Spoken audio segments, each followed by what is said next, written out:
nggak ada sukacita, masih banyak kurangnya. Tapi Tuhan memberi kita kemerdekaan untuk menikmati kelimpahan hidup di dalam Tuhan. Yesus berkata, "Aku adalah gembala yang baik. Aku memberikan hidup yang berkelimpahan." Amin. Amin. Saudara-saudara, itu pengertian kemerdekaan menurut versi orang Amerika.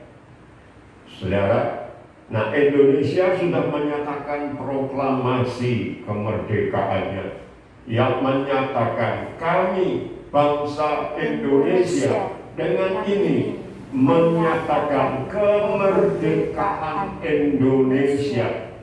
Hal-hal yang mengenai pemindahan kekuasaan dan lain-lain diselenggarakan dengan cara seksama dan dalam tempo yang sesingkat-singkatnya. Jakarta, 17 Agustus 1945, atas nama bangsa Indonesia, Soekarno-Hatta. Itu 17 Agustus.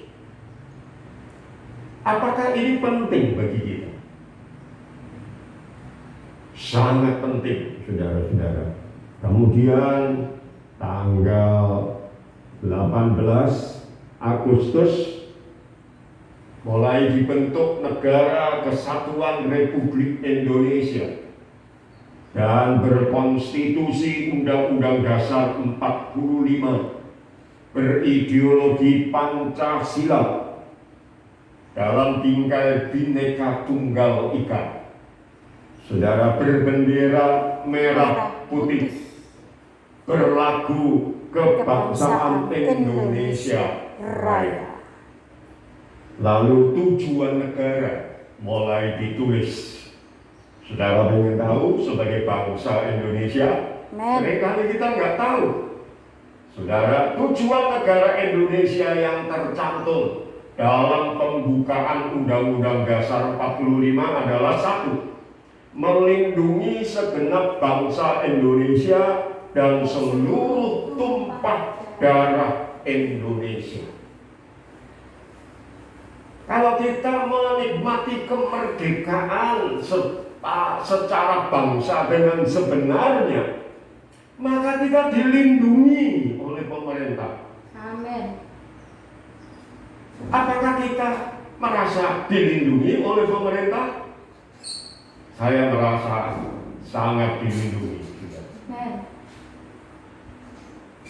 Begitu juga dengan Tuhan. Kita mengalami kemerdekaan di dalam Yesus Kristus. Maka Tuhan melindungi segenap umat-Nya. Yang kedua, untuk memajukan kesejahteraan umum. Apakah betul kita melihat bangsa kita dimajukan kesejahteraan umumnya? Kita sudah mendengar sejarah bagaimana kekayaan negara ini banyak diambil untuk kesejahteraan orang-orang tertentu, bukan kesejahteraan umum. Apakah kita menikmati kemerdekaan? Saudara, kita lihat kesejahteraan umum sudah mulai terus-menerus diupayakan secara serius. Hari-hari ini BPJS Ketenagakerjaan juga, saudara tahu, yang di bawah 5 juta dapat subsidi pemerintah sepanjang 4 bulan 600.000 per bulan. Jadi betul-betul dipikirkan kesejahteraannya. Kita yakin Tuhan Yesus sudah memerdekakan kita. Amin. Dan Dia juga selalu memajukan kesejahteraan kita. Damai sejahtera yang melampaui akal. Yang ketiga, mencerdaskan kehidupan bangsa. Saudara,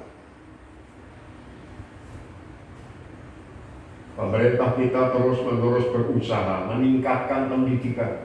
Sistem pendidikan ditingkatkan. Menteri yang baru ini menerapkan sistem pendidikan yang wow. Saudara, supaya apa? Supaya semua bagian bangsa dimanapun, di tempat yang paling pelosok, dapat dicerdaskan. Tuhan Yesus sudah memerdekakan kita, dan Dia memberi hikmat, akal budi kepada kita. Amin. Sehingga kita bisa membedakan mana kehendak Tuhan, mana yang baik dan mana yang sempurna. Itu kalau kita menikmati kemerdekaan. Lalu yang keempat, melaksanakan ketertiban dunia. Tertib, tidak kebablasan. Amin. Amin. Saudara, kita bisa hidup bebas tetapi tertib di dalam roh. Nah, itu titik berangkatnya. Kita betul-betul merdeka dalam kebebasan, atau kita merdeka tapi kebablasan. Mari kita renungkan firman Tuhan. Galatia pasal 5 ayat 13 sampai 16.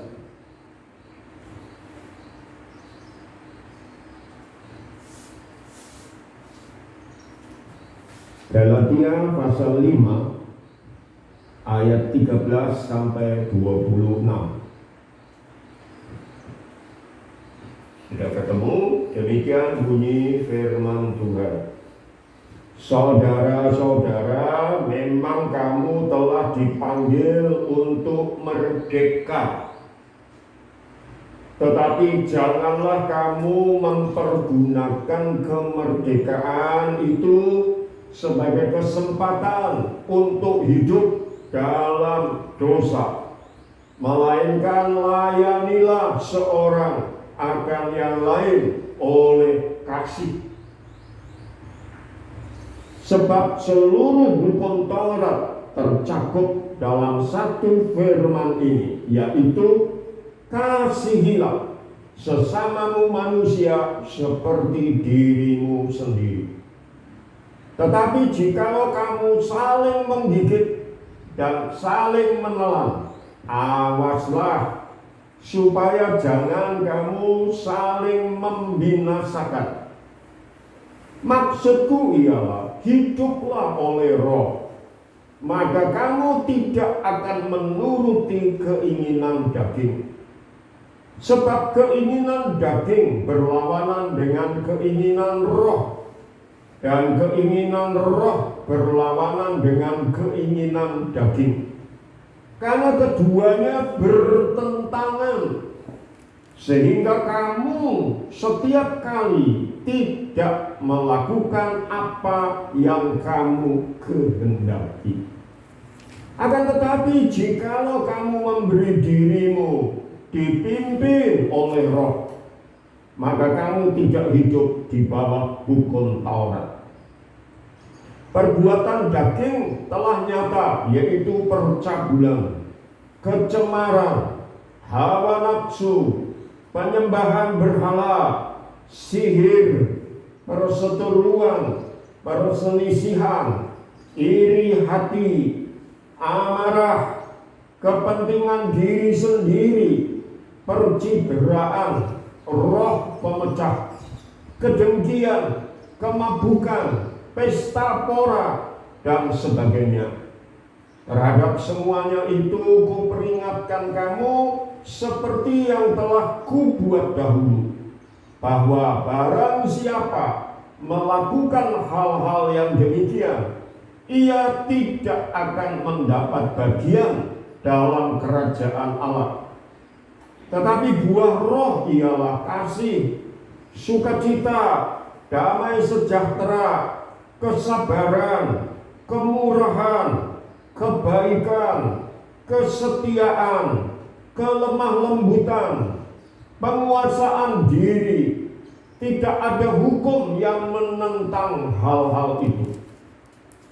Barang siapa menjadi milik Kristus Yesus, ia telah menyalibkan daging dengan segala hawa nafsu dan keinginannya. Jikalau kita hidup oleh Roh, baiklah hidup kita juga dipimpin oleh Roh.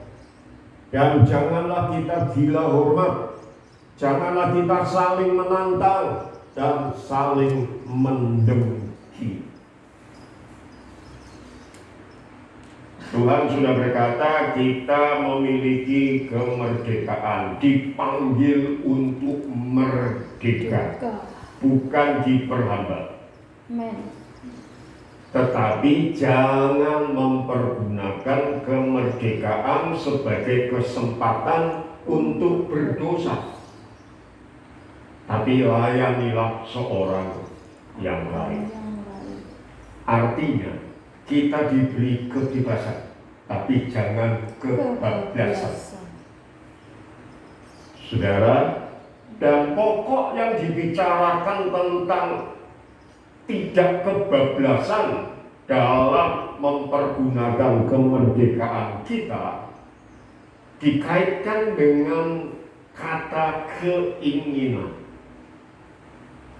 Rupanya kehidupan kita yang paling pokok itu dikuasai oleh keinginan.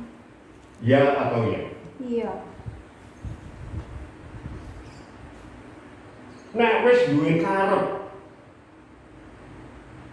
kadang-kadang angel dipenggak. Tapi sebaliknya juga, nek orang duwe karep, angel didorong. Dasarnya karepmu.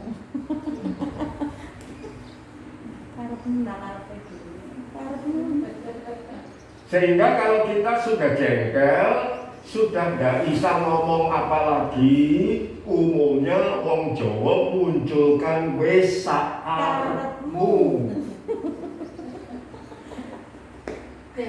Yo yo.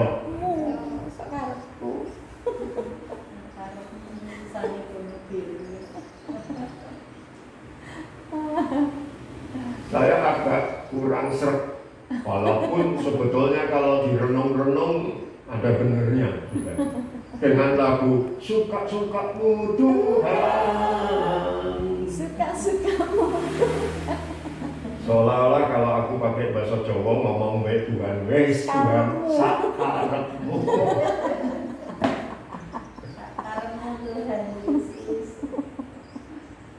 Tapi saya tahu roh dari penyanyi itu. Nek sak karep itu Tuhan tidak mungkin punya karep yang jelek. Amin. Yes. Ya loh. Yes. Besok nyanyi ya. Besok nyanyi. Nah, kalau bicara soal karep, saudara, keinginan, saya ingin menyampaikan kepada saudara di dalam kitab Galatia tadi sudah ada dua keinginan, keinginan daging dan keinginan roh, bertentangan.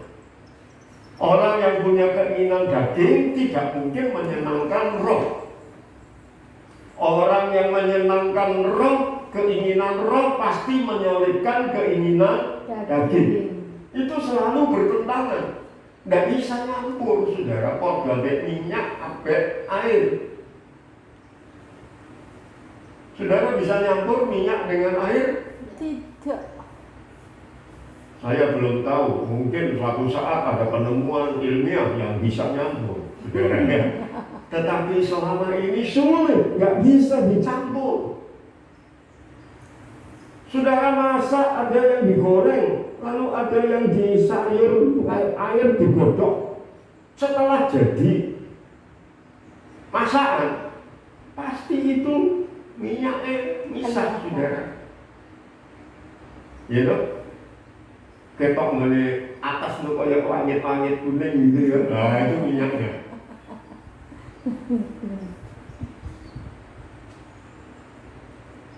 Sebetulnya ada tiga keinginan.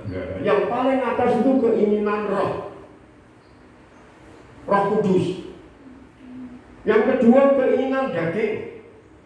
Daging kita pengen disenengno, pengen dibablasno. Lalu ketiga, keinginan setan.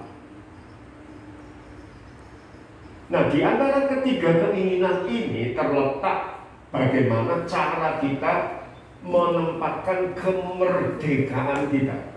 Kita merdeka karena didorong oleh Roh Kudus menikmati kemerdekaan roh, keinginan roh.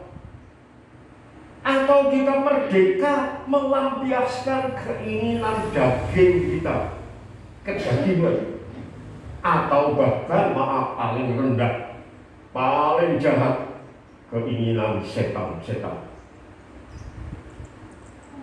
Dan kalau kita sudah punya keinginan, saudara, biasanya itulah yang menguasai kita. Kalau kita punya keinginan dalam roh, maka Roh Kudus yang menguasai kita. Amin. Kalau kita punya keinginan daging, maka daging, tubuh kita, kenyamanan tubuh tok yang dipikirkan, itu yang menguasai kita.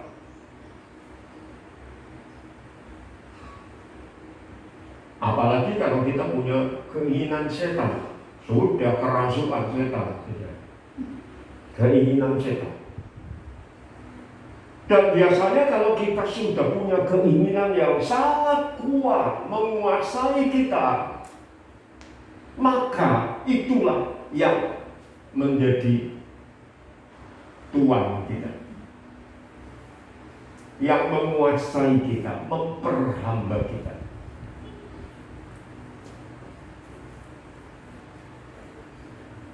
Orang yang sudah punya keinginan kuat, saudara, kok tuturi koyo opo aja, angel, merasa dia yang paling tahu.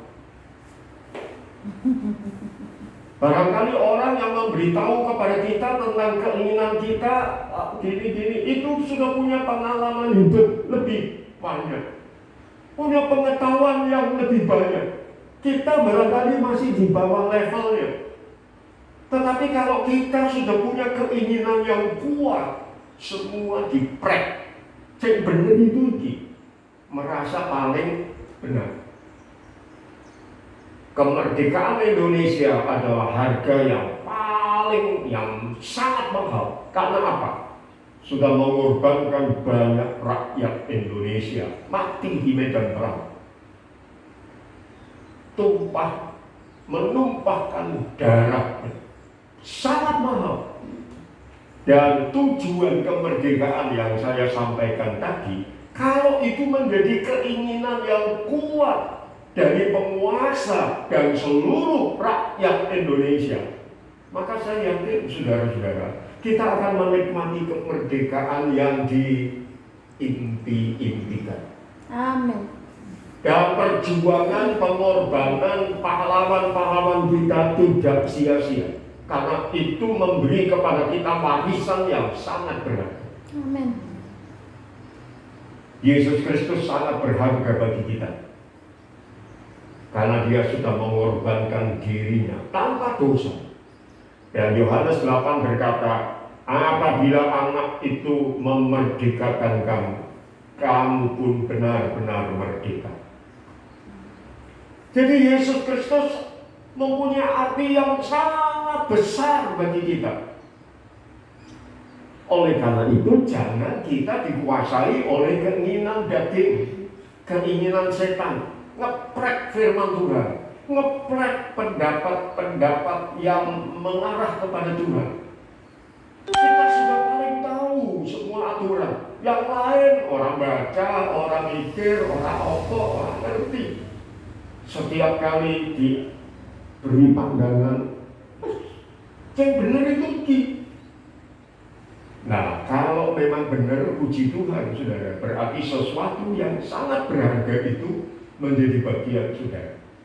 Tetapi kalau yang kita anggap keinginan kuat itu salah, maka keinginan atau tujuan yang paling mulia itu mufrad. Sudah tidak mungkin kemerdekaan seperti itu. Yesus memberi kita kemerdekaan, dan kalau kita menikmati kemerdekaan itu sangat berharga, saudara. Bukan hanya secara manusiawi di dunia ini kita mempunyai nilai-nilai yang sangat besar, tetapi juga nanti ketika kita masuk dalam kemuliaan, kita akan menikmati kemuliaan Tuhan yang sempurna dan tidak akan mufrad. Tapi kalau kita mengabaikan firman, kita mengabaikan roh, lalu kita anggap kitalah yang paling benar, kitalah yang paling tahu. Orang-orang Yahudi pada waktu itu ketika dinyatakan tentang kemerdekaan di dalam Yohanes 8, mereka ngomongnya ngotot begini, saudara-saudara. Kami adalah keturunan Abraham dan tidak pernah menjadi hamba siapapun. Bagaimana engkau dapat berkata kamu akan merdeka? Koyok pinter-pinter dewe, saudara, orang-orang ini. Padahal yang ngomong itu Yesus Kristus yang memerdekakan, yang nanti akan mati di atas kayu salib menebus dosa mereka. Lebih tahu dari orang-orang ini. Tetapi orang-orang ini mungkin karena sudah belajar Taurat sejak dari kecil. Bahkan kalau saya boleh pakai istilah orang-orang Kristen sekarang, sering saya mendengar gini, aku itu wis Kristen sejak dalam kandungan loh. Orang Yahudi mungkin begitu. Aku ini wis ngerti Taurat sejak dalam kandungan. Mulai kecil sudah diajar Taurat. Kok kamu ngomong tentang kemerdekaan? Kita tidak pernah jadi hamba siapa-siapa. Kami ini keturunan Abraham. Sok pintar, sok tahu. Tetapi apakah yang mereka tahu, apakah yang mereka inginkan itu benar, saudara? Ternyata meleset. Dan mereka tidak mengalami kemerdekaan.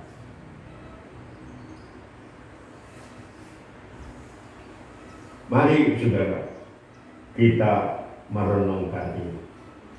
Saya membatasi khotbah ini dengan keinginan. Kita punya keinginan roh, lalu berbuahkan buah roh.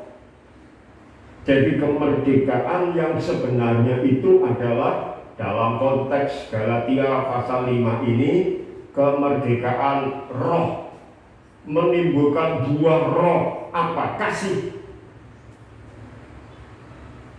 sukacita, damai sejahtera, kesabaran, kemurahan, kebaikan, kesetiaan, kelemah lembutan, penguasaan diri. Buah roh inilah yang menunjukkan bahwa hidup saudara sudah betul-betul menikmati kemerdekaan, menghasilkan buah roh.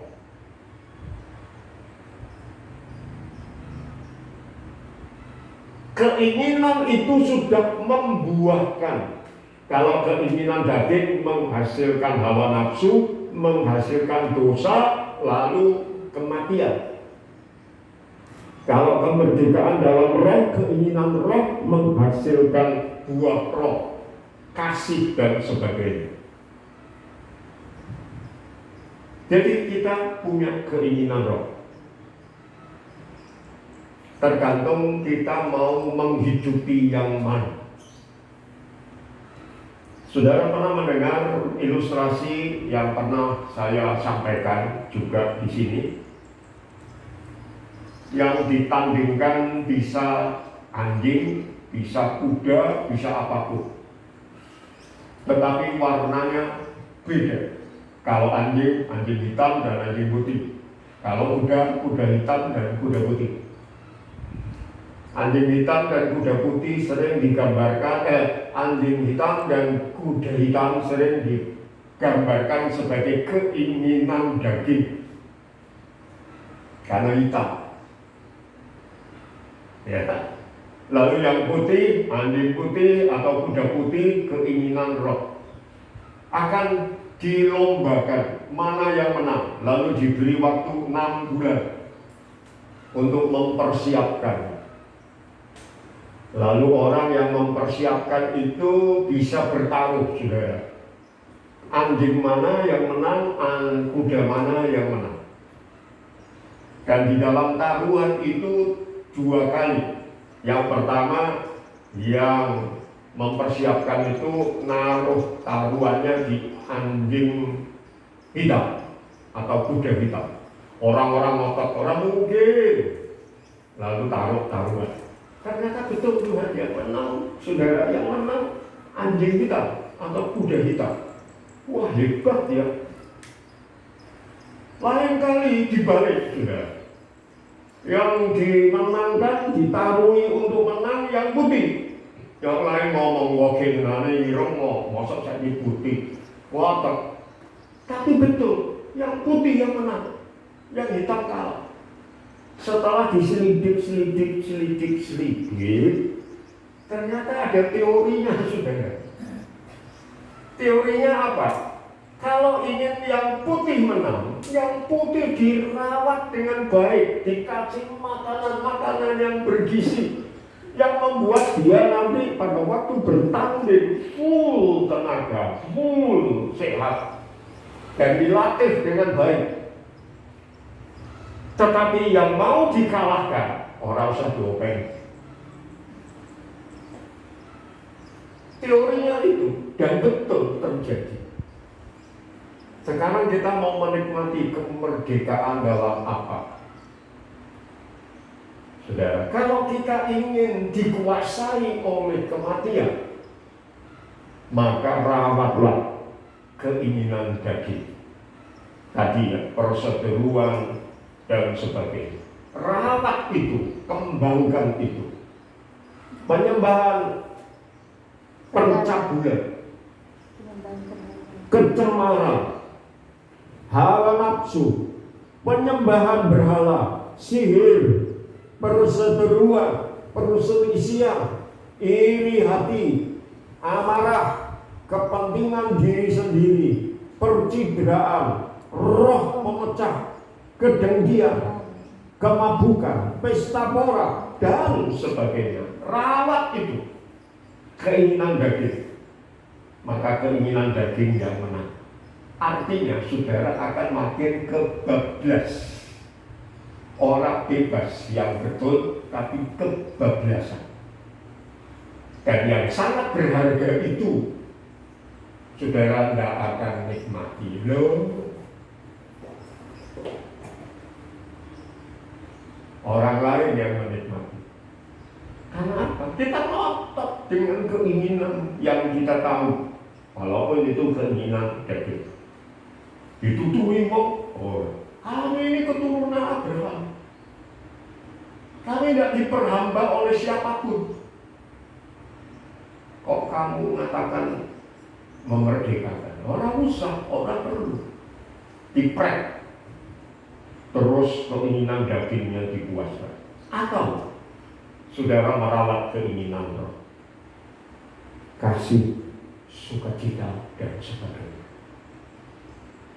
Strateginya sudah jelas, saudara. Caranya sudah jelas. Mana yang saudara kembangkan, mana yang saudara rawat, itu akan memberi saudara kemerdekaan yang sebenarnya. Amin. Kalau saudara merawat keinginan daging, maka saudara akan mati. Kematian, dosa. Itu bukan kebebasan. Itu ikatan. Itu perhambaan. Tetapi kalau saudara mengembangkan keinginan roh untuk mengasihi, untuk melayani, untuk setia, dan sebagainya, maka saudara memetik hasilnya, kebebasan dalam Tuhan. Amin.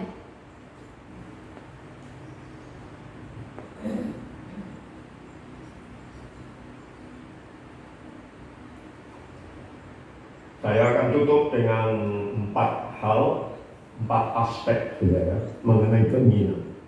Yang pertama, kita harus memiliki keinginan roh untuk melakukan sesuatu yang benar. Untuk melakukan sesuatu yang benar, saudara tidak bisa pakai keinginan daging. Karena keinginan daging tadi jelas ya, percitraan, kebencian, amarah. Tidak mungkin saudara bisa melakukan sesuatu yang benar. Semua tidak benar. Semua bablas carpe diem. Harus memiliki keinginan roh untuk melakukan sesuatu yang benar. Karena roh akan membawa kita kepada kebenaran. Dan kebenaran itu yang memerdekakan kita. Kebenaran yang memerdekakan kita. Jadi miliki keinginan roh, dipupuk terus keinginan roh. Kasih dipupuk terus, jangan kebencian, jangan iri hati. Kesetiaan dipupuk terus. Kesetiaan dalam rumah tangga, kesetiaan kepada Tuhan, kesetiaan beribadah, kesetiaan dalam mengasihi, dan seterusnya. Yang kedua, saudara, kita harus memiliki kemampuan roh untuk melakukan hal itu. Kita kemarin Ibu Esther menyanyikan sesuatu dan mengajak kita ikut menyanyikan. Dan saya baru kali itu mendengar lagu ini dengan versi kalimat yang diisi. Yesus luar biasa. Terus ada, aku ini orang biasa, baru minggu kemarin. Wah, ini luar biasa juga. Haleluya. Aku ini orang biasa. Aku ini Saudara, kita semua orang biasa. Dalam konteks humanisme ya, manusia. Tapi dalam iman kita luar biasa. Amin. menjadi luar biasa. Kita orang biasa. Tapi kalau kita punya keinginan roh, yang penting keinginan roh dulu. Barangkali kita tahu keinginan roh ini sulit, Pak. Contoh kasih, itu keinginan roh, tak buah roh. Lalu Tuhan berkata, kasihlah musuhmu. Gampang atau gampang? Angel atau angel? Tenang. Angel, saudara. Tapi di dalam hati kita memelihara keinginan roh. Tuhan, aku ingin bisa mengasihi musuhku. Ingin. Maka yang kedua akan terjadi, saudara. Kita harus memiliki kemampuan roh untuk melakukan itu. Maka Tuhan memberi kemampuan. Peribahasa manusia intinya di mana-mana berkata, di mana ada kemampuan, di situ ada kemauan, di situ ada kemauan. Yang penting kemauan dulu. Kemauan apa? Kemauan roh, keinginan roh. Karena merdeka atau tidak, menyalahgunakan kemerdekaan atau tidak tergantung keinginan kita. Keinginan dagingnya atau keinginan rohnya. Kalau keinginan roh mau mengasihi, wah tapi orang gampang Tuhan. Amel Tuhan. Di mana ada kemauan, di situ ada kemampuan. Ada jalan. Maka Roh Kudus memberi kita kemampuan. Masih ingat dua kesaksian saya? Yang pertama kesaksian tentang seorang ibu-ibu di jemaat di Kudus, sudah dipanggil Tuhan. Dia sangat benci dengan tetangganya. Masih ingat ya? Kak Elena lagi. Ketika mimpin sebagai WR, saudara-saudara kasihi orang-orang lain, termasuk tetanggamu, kasihi dengan kasih dari Tuhan. Waktu itu kami atur mimbar, pendeta masih duduk di atas begini, saudara saya begini. Terus saya lihat di ujung sana tante ini, ngomel-ngomel, mulutnya matanya nggak enak. tak perhatikan satu kata yang sering diucapkan karena ketahuan dari gerak bibirnya, gombal, gombal, terus pres pulang dengan muka yang baik.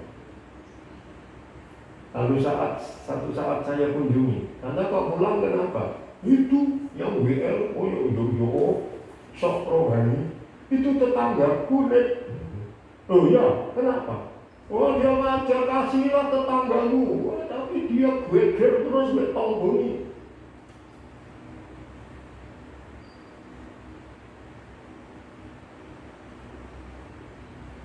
Saya ngomong ya, tante, kalau tante merasa dia munafik kayak dia, tante jangan seperti dia. Tante harus mengasihi dia, jangan kok tinggal gombal, agak melorok dia. Ini pendeta kok cesplong nek ngomong. Wah gak iso nek pakai logat Sunda. Karena asal dari Ci mana gitu ya. Pokoknya yang Ci gitu. Cimahi, Cianjur, Cianjur ya, dari Cianjur. Tapi dia serius ya. Kemudian datang, Nek, saya boleh berdoa untuk itu. Oh, nah ini tante baik. Berarti tante mulai ada keinginan kan untuk berdoa untuk dia? Iya. Terus doanya biar tante. Boleh nggak aku berdoa gini supaya dia sadar. Wih tenang. Terus doanya, Nek, aku mau berdoa gini. Tuhan pukul dia, sontek dia, supaya sadar. Ajar Tuhan. Saya pernah berdoa seperti itu dulu. Saya yakin kita punya pengalaman sama, toh. Ayo jujur. Betul. Sontek dia. Wajar itu. Wah, dikulau terus, sontek dia. Boleh, Nek. Aku ngomong, boleh tante, silakan. Wah seneng dia, aku dipopok. Oh dia lebih tua jauh. Waktu itu saya masih baru gitu. Wah, di pendeta kuat sana.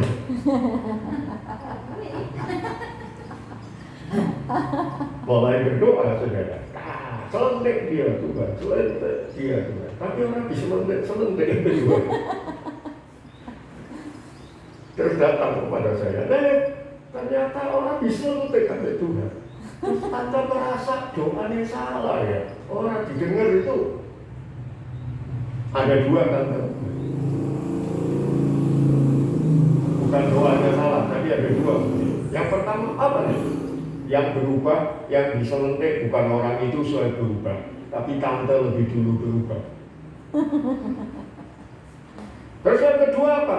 Ya perbaiki doa tante. Terus dia nih, aku berubah langsung mbok suruh ngasih orang iso nih. Berdoa aja. Tante kan sudah bisa berdoa selentik Tuhan, selentik itu ya.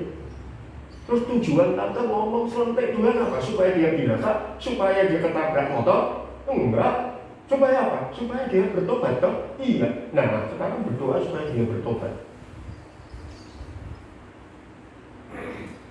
Ya. Terus apa lagi nih? Berdoa supaya Tuhan memberkati dia. Amin. Oh ya, nah doanya mulai berubah. Ada mulai kemampuan. Awalnya nggak bisa bertobat, memberkati orang itu selentik Tuhan.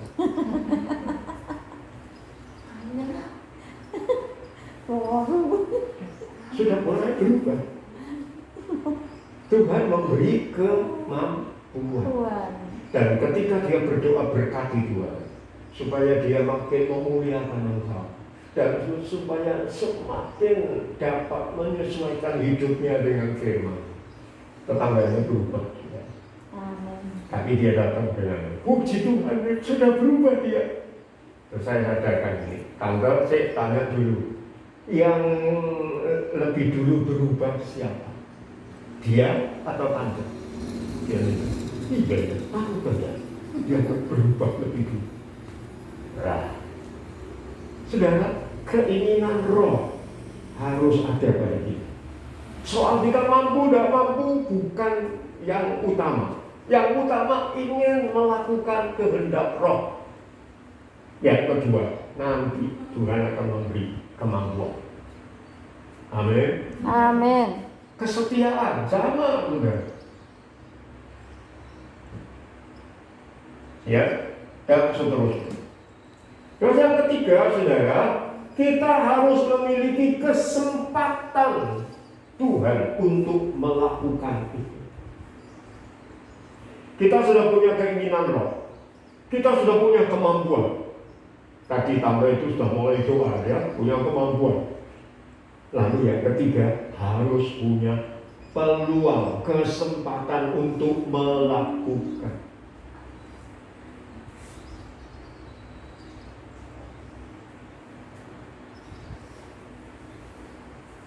Seorang berdoa,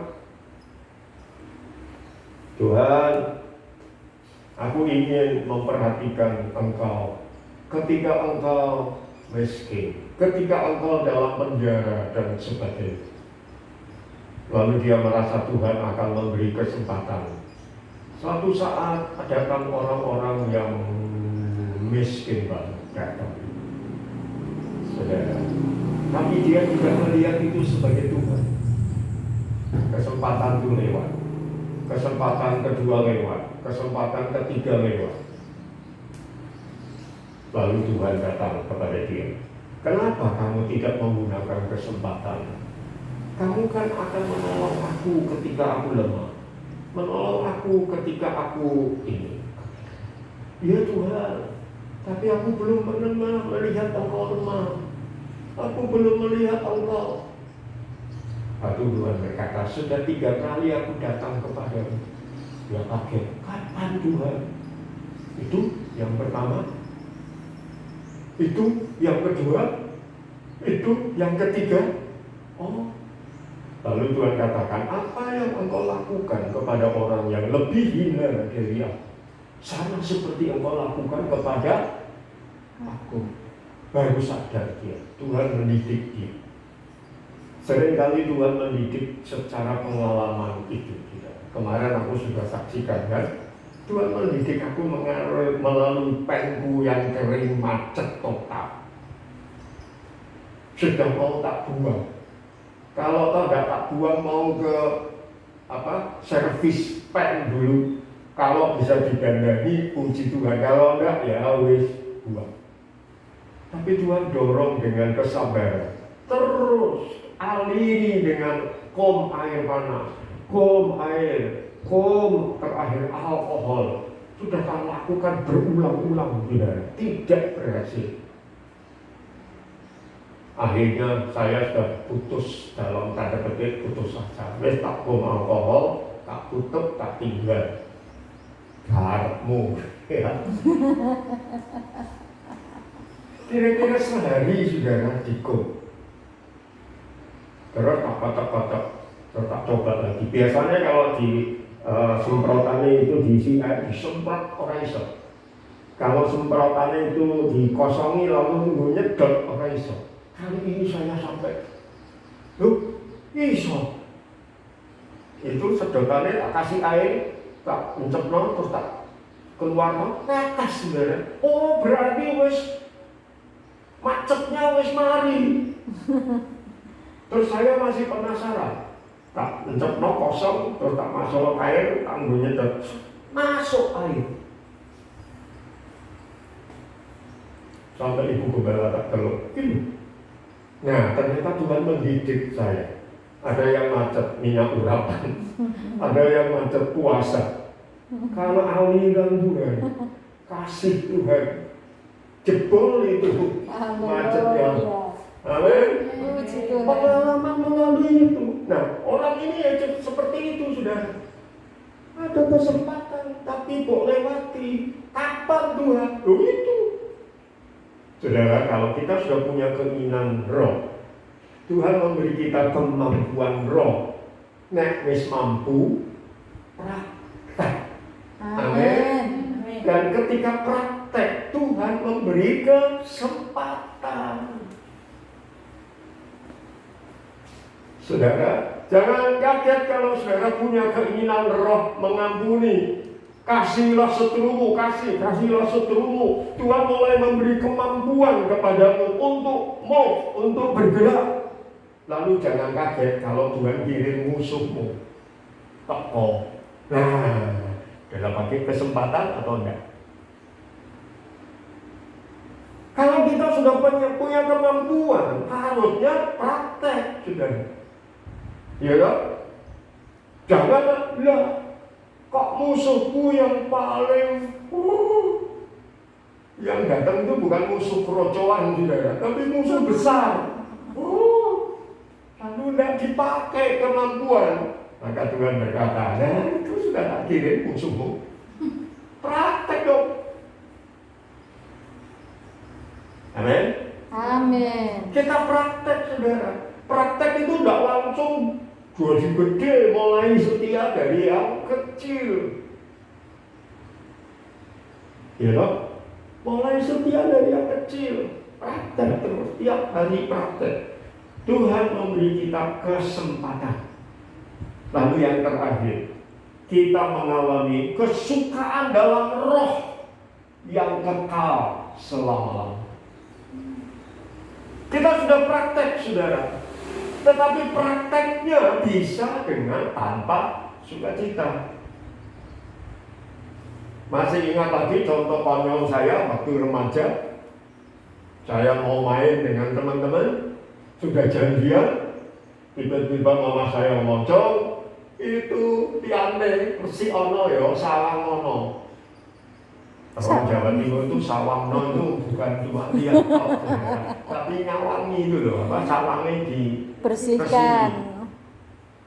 Kalau nanti aku sedang gondok, saudara, mama ini orang ngerti mau enam ya, tapi ramai ngomong.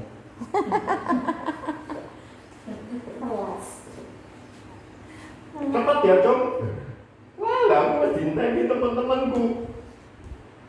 Akhirnya aku nurut, saudaraku, nurut. Tapi tidak ada sukacita. Tahu yang saya lakukan? Pasti sudah tahu. Cudok. Sawangnya ceblok, sak kapur. Untung ora piyane. Mamaku lihat itu, aku tidak lihat. Nek mama sedang lihat aku, jedok.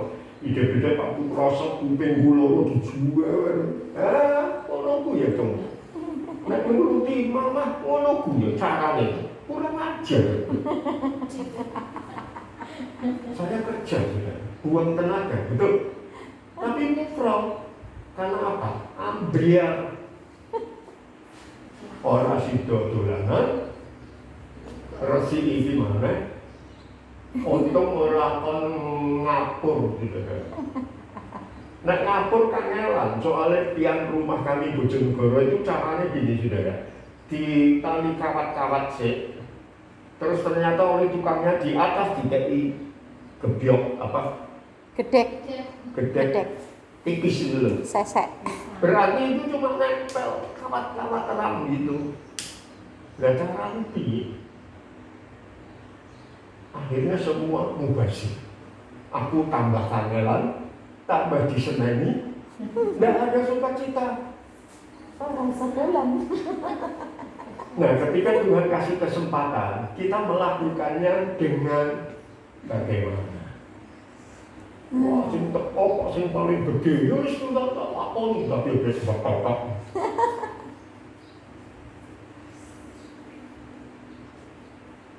Lah musuh besar dilayani oleh penonton, orang tambah seneng sudah. Mulai mana ya?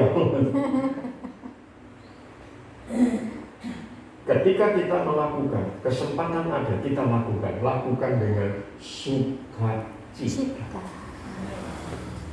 Maka saudara betul-betul menikmati kemerdekaan. Amin. Amin.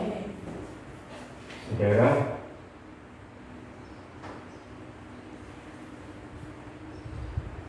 seorang pendeta, saya tutup dengan ilustrasi, namanya John Piper. John Piper ini bagus buku-bukunya. Salah satu itu menjadi bahan tambahan bagi saya untuk kemarin khotbah tentang Kristus Yesus memerintah di atas corona. John Piper menggambarkan yang saya ungkapkan tadi, saudara, miliki keinginan roh, kemampuan roh, kesempatan, dan sukacita. Nah, saya tidak tahu saudara bisa memahami contoh ini tidak. Kalau saudara lihat film, ada olahraga namanya skydiving. Skydiving itu orang naik pesawat dia sendiri pakai parasit, payung parasit itu. Lalu dalam ketinggian tertentu orang-orang ini terjun. Lalu terjun itu saudara, sebelum parasitnya terbuka, itu mereka bisa menikmati melayang-layang di udara. Pernah lihat film itu? Ya. Bisa gandengan satu sama lain, bisa ke sana, bisa menikmati turunnya itu. Jadi turun ke langit dari pesawat itu ketinggian tertentu tidak langsung ambil enggak. Di langit itu bisa terbang, bisa menikmati kemana-mana tergantung latihannya. Bisa ngumpul jadi bunderan saling bisa membuat formasi misalnya 17 Agustus bisa. Sementara dia menikmati itu. Baru dalam ketinggian tertentu parasitnya baru terbuka, jerat, terus dia turunnya. Kalau parasitnya tidak terbuka, dia nikmati enak. Parasitnya tidak terbuka, anjur mati. Tapi dia bisa menikmati untuk batas waktu tertentu kesukaannya diving, skydiving. Kita seperti itu. Kita bisa menikmati kemerdekaan skydiving, tapi tetap Tuhan jaga dengan parasit, sehingga kita nggak kebablas hancur. Nah, anggap orang yang mau skydiving itu sudah pergi ke airport, tapi dalam perjalanan karena saking suweneng cepat saudara, nabrak tabrak listrik. Bisa menikmati skydiving kan? Enggak. Raiso, benjut.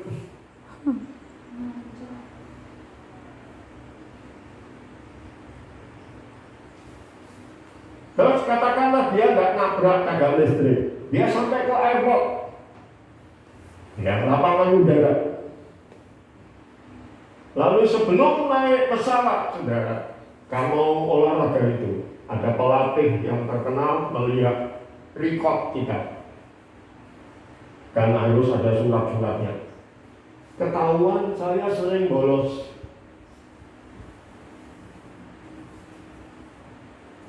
Berarti latihannya kurang mantap, saudara. Maka pelatih itu berkata, kamu dari 10 kali, katakanlah 100 kali latihan, kamu 75 kali tidak hadir. Apa bisa kamu menikmati skydiving? Bahaya. Aku tidak jamin kamu kok tiba hancur. Karena cuma 25 kali, seperempatnya saja kamu datang latihan. Yang 75 kali nggak datang. No, nggak bisa. Harus latihan. Katakanlah dia sudah lepas dari recordnya sudah baik. Lalu dia sudah sampai di pesawat, sudah terbang, sudah dibuka pintunya, sudah mulai satu demi satu disuruh lepas turun. Lalu saya sampai di pintu, belok, awang-awangan, iso gak, pelatih ya, ayo terjun, mukaku terus pucet, wah ini iso gak, kira-kira diteruskan oleh pelatihnya? Tidak. Enggak, sini, yang lain sih. Terus kita ditanya kenapa? Nah kalau tetap bisa lolos, baru terjun, kalau enggak, no. Katakanlah dia sudah lulus semua, saudara, lalu dia mulai terjun. menikmati. Tetapi waktunya ketinggian tertentu dia harus narik, itu kan harus ditarik toh, itunya apa? Tempatnya parasitnya itu, payungnya itu ada analoginya saudara. Jadi mereka ketika terbang itu tahu di ketinggian tertentu harus dipencet itu payung sehingga payung itu terbuka terus kita selamat. Nah, saking kebablasannya dia menikmati, tidak tahu waktunya saudara. Wayahe dicetek, orang dicetek, yang lain nyetek tat tat tat tat, payungnya buka turun dengan baik, dia ketelatan.